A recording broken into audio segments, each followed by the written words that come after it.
بسم اللہ الرحمن الرحیم۔ کروڑوں درود و سلام حضرت محمد صلی اللہ علیہ وسلم اور ان کی آل پر۔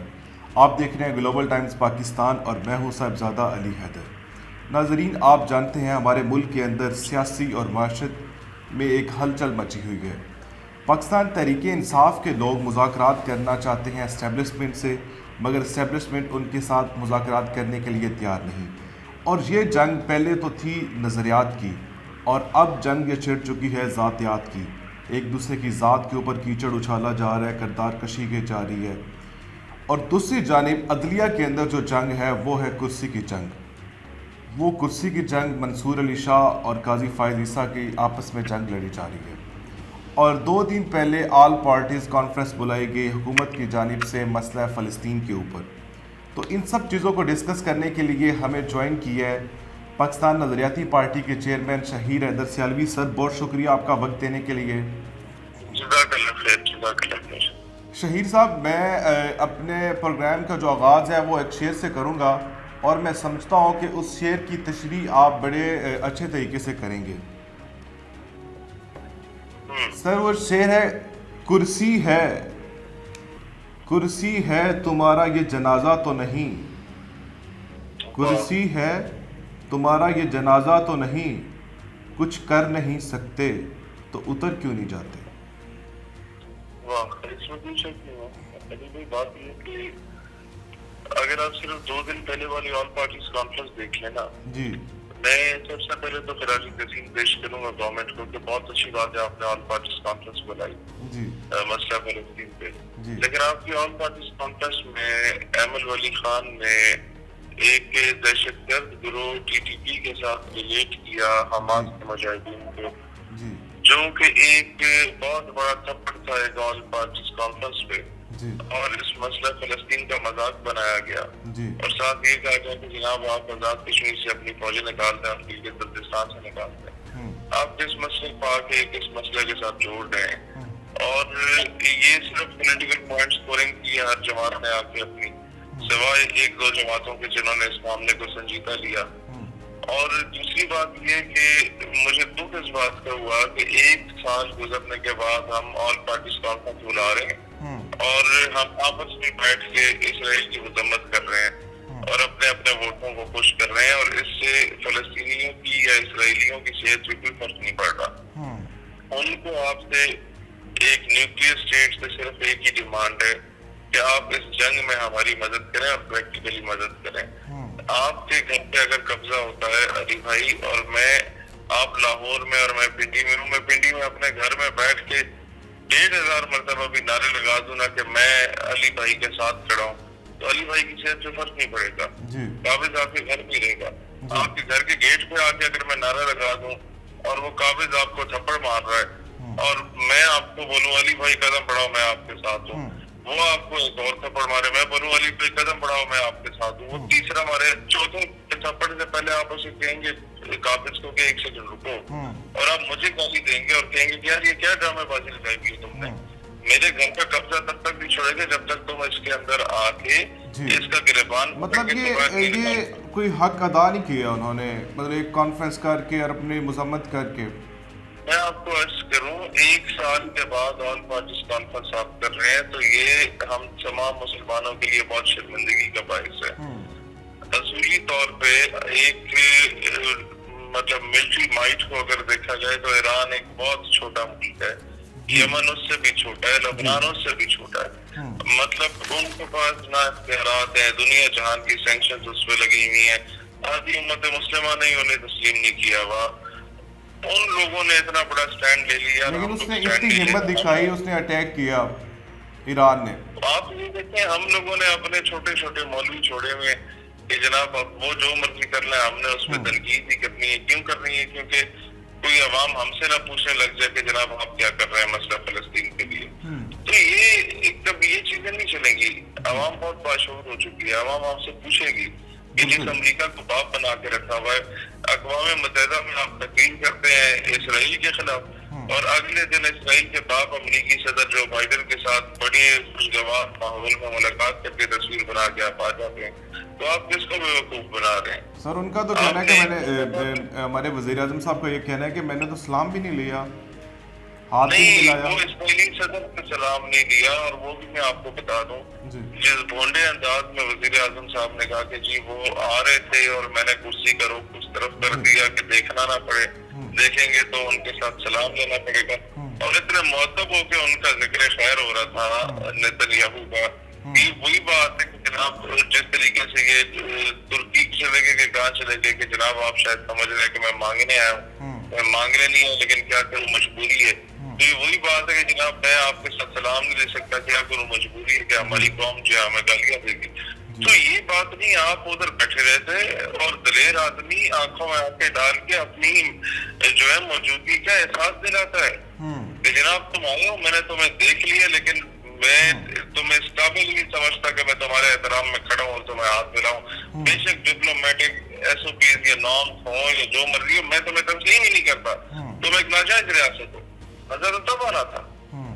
تو یہ تو کوئی بات نہ ہوئی کہ جناب وہ آ رہے تھے تو میں ذرا پیچھے والی رو میں جا کے بیٹھ گیا تو سلام نہ لینا پڑے. کیا مطلب سلام نہ لینا پڑے؟ تم لوگ کم از کم اتنے دلیر ہوتے، ایک 10-12 رکنی وفد رکھا ہوا ہے، اطاعت پارا تو رکھا ہوتا، اس کے ساتھ ایک مسلح رکھ لیتے کہ جو کم از کم اسے جا کے 2-4 گالیاں ہی دے آتا، بے شک اسے وہاں گرفتار کروا دیتے، ڈپورٹ کروا دیتے. لیکن اور تم لوگ کچھ کر جو نہیں سکتے.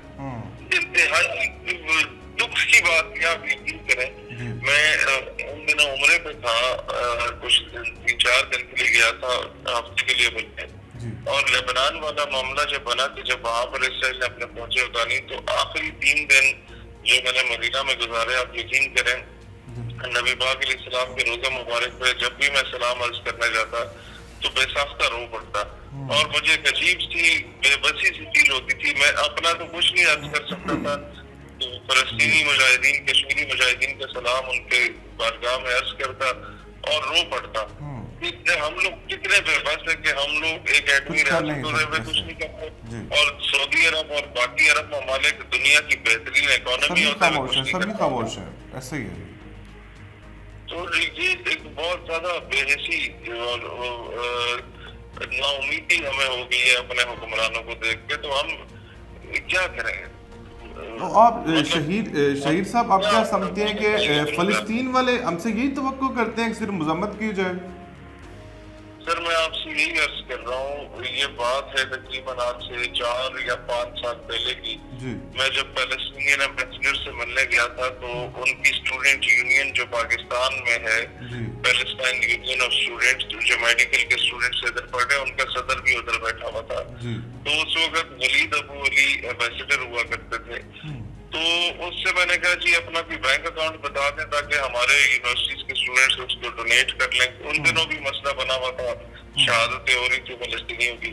تو اس نے میری طرف بڑی حیرت سے دیکھا، اس نے کہا یار ہم لوگ یہ ڈبل روٹیاں تم لوگوں کی ہمیں نہیں چاہیے پاکستانیوں کی، تم لوگ جتنے طاقتور ہو تمہیں اپنا اندازہ ہے ہی نہیں.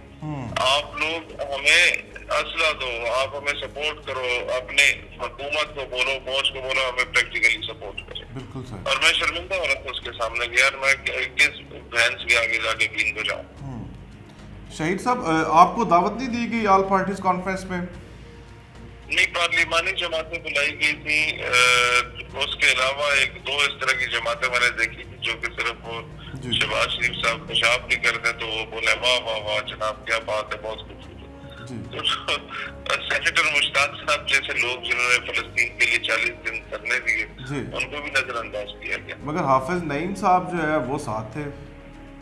حافظ نعیم نو ڈاؤٹ انہوں نے اور مولانا فضل الرحمان صاحب نے بڑا پازیٹیو رول پلے کیا، لیکن سینیٹر مشتاق جماعت اسلامی چھوڑ چکے ہیں، ان کی ایک الگ شناخت ہے، تو انہیں میرے خیال ہے انہیں بلانا چاہیے تھا، ہماری نمائندگی بھی وہ کر لیتے ہیں. شہیر صاحب آپ کیا سمجھتے ہیں کہ ہمارے ملک کے اندر استحکام کیسے آ سکتا ہے؟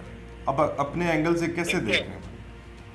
علی بھائی استحکام اگر دیکھا جائے تو میرا خیال ہے کوئی اتنا زیادہ بڑا مشکل کام نہیں ہے پاکستان کی ریاست کو استحکام جو ہے. میں نے کئی ماڈلز پہلے بتائے، میں وہ ریپیٹ نہیں کرنا چاہوں گا، لیکن میں آپ کو صرف یہ بتا سکتا ہوں کہ ریاست پاکستان پوری دنیا کی نظریں آپ کی طرف ہیں. آپ صرف ایک کام کر لیں کہ 57 اسلامی ممالک کو اپنی فوج فراہم کریں. آپ کے پاس بے تحاشا بہترین فوج ہے، وہاں پر امریکہ جا کے اپنے کیمپس لگا کے بیٹھا ہوا ہے.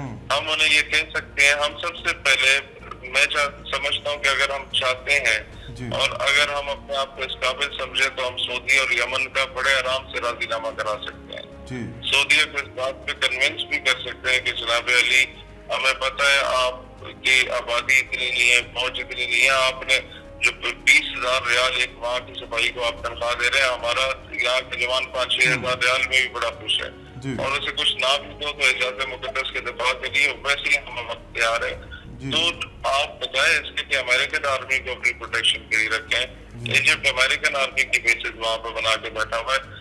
آدھے آپ کے عرب ممالک کے یہی حال ہوا ہے. آپ ہماری بیسز وہاں پہ بنائیں, ہم آپ کو پروٹیکٹ کریں گے. آپ یہ میں آپ کو انٹرنیشنل پوائنٹ آف ویو سے بات بتاؤں, آپ کا پرائم منسٹر ہاؤس سے لے کے منال تک کا جتنا رستہ ہے ادھر رستے میں آپ 5-6 فارم ہاؤسز بنا سکتے ہیں.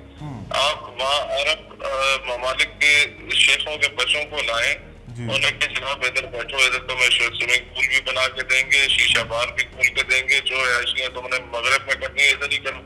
جو ڈگریاں تم ادھر کرنے جاتے ہیں پرائم منسٹر ہاؤس کو ہم یونیورسٹی ڈکلیئر کرتے ہیں, آپ ادھر آ کے پڑھیں. اور دنیا کا بہترین کیپٹل ہے اسلام آباد, اگر آپ اسے کسی دن ٹینشن فری اسلام آباد کی سڑکوں پہ کریں تو آپ کو فخر ہوگا پاکستانی ہونے پہ. جتنا خوبصورت ہے وہ, جتنا زبردست رش بش قسم کا گرین ہمارا شہر ہے, وہ گرینری زبردست ہے, عمارتیں زبردست ہیں, سڑکیں زبردست ہیں, ماحول بڑا اچھا ہے, سازگار ہے, موسم بڑا اچھا ہے. انٹرنیشنل کمیونٹی کو خاص کر امت مسلمہ کے تمام لوگوں کو آپ ادھر پڑھائیں, ان کے شیخوں, ان کے منسٹرز کے بچوں کو. آج سے 10-20 سال کے بعد پوری امت کی جو قیادت ہوگی وہ پاکستان کے تابع ہوگی, وہ پاکستانی ہوگی. جس طرح آج وہ امریکہ کے تابع ہے, وہاں سے پڑھ کے امریکہ تعلیم کے ساتھ ساتھ اپنی آئیڈیالوجی بھی ان کے اندر انکلکیٹ کرتا ہے. انڈیا ایک ہندو ریاست ہوتے ہوئے ایران اور افغانستان میں اچھا انفلوئنس قائم کر کے بیٹھا ہوا ہے, ہم ایک مسلمان ریاست ہوتے ہوئے نہیں کر پا رہے. امریکہ ایک کرسچن ریاست ہوتے ہوئے پورے عرب میں اپنا انفلوئنس قائم کر بیٹھا ہے, ہم ایک مسلمان ریاست ہوتے ہوئے نہیں کر پا رہے. تو آپ دیکھیں ایران اور سعودیہ کا راضی نامہ کس نے کرایا؟ آپ پچھلے سال چائنا نے کرایا, جو دلی ہیں جن کا کوئی مذہب ہی نہیں, ایسے ہی مطلب پاکستان کو یہ رول پلے کرنا چاہیے تھا. دیکھیں ہمیں کرنا چاہیے تھا, لیکن مسئلہ یہ ہے کہ ہم لوگ بہت بڑے ایمز کو چھوڑ کے چھوٹے چھوٹے مسلیوں موچیوں والے کام لے رہے ہوتے ہیں.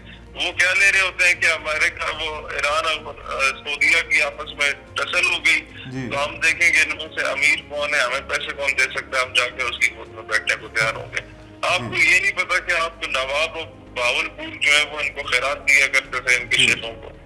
آپ کا غلاف کعبہ بھی ریاست باولپور سے تیار ہو کے جایا کرتا تھا اور وہاں پر بھیجا جاتا تھا اسے.